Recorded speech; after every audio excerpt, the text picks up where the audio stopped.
Hello mga mi, another day, another vlog. For today's video nga ay kakain tayo ng Loming Batangas. Dito lang yan sa Ems Loming Batangas. Guys, dito lang yan sa barangay 859. Malapit sa sopasan ni Ate Nancy.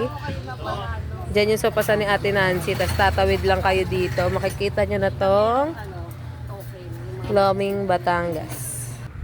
So, ayan mga mare, habang nag-aantay kami ng lomi, gumawa na muna kami ng sausawan na gagamitin namin mamaya. Sibuyas, kalamansi, sili, at toyo. Ayan, meron din pa Coca-Cola si Press dyan dahil Coke is life. Si Ayona na nga raw ang gagawa ng aking sausawan. Kaya hinayaan ko na siya dyan magpiga ng kalamansi. At nilagyan na rin niya ng toyo. Habang gumagawa nga siya ng sausawan dyan, ayan, nagbi-video rin ang kanyang Muji, si Ate Algin. First time daw ni Press dito, kahit dyan lang yung bahay niya sa gilid. Dyan lang yung bahay niya, tapos gaganto lang siya, tapos liliko lang siya, pero hindi niya to alam. Talagang first time ko. Ayan, dumating na nga yung Loming Batangas na inaantay namin. Made to order kasi yan mga mare. Pag umorder ka, tsaka pa lang nila lulutuin. Gamitin natin service. Pero pag pinaglaro lang. Ayan na ang kanin. Ay, dalawa lang pala. Dalawa lang.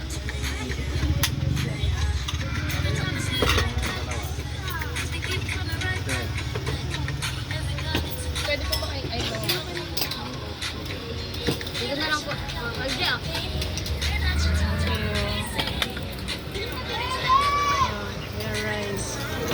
Lomi kayo dyan.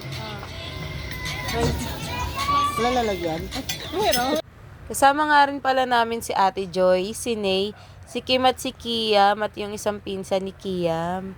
3 jumbo nga ang in-order namin mga mare dahil sa isang order pwede na mag-share ang 3 hanggang 4 na tao. Pero dito sa in-order namin, 2 lang kami ni Press. Tapos si Ate Joy at si Algie naman ang naghati. Tapos si Kim may solong order dahil kasama nga niya yung anak niya.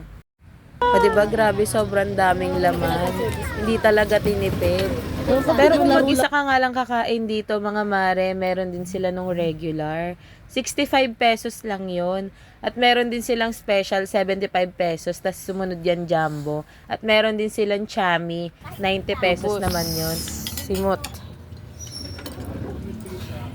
Yun lang mga mare. Pa-like and share. Thank you!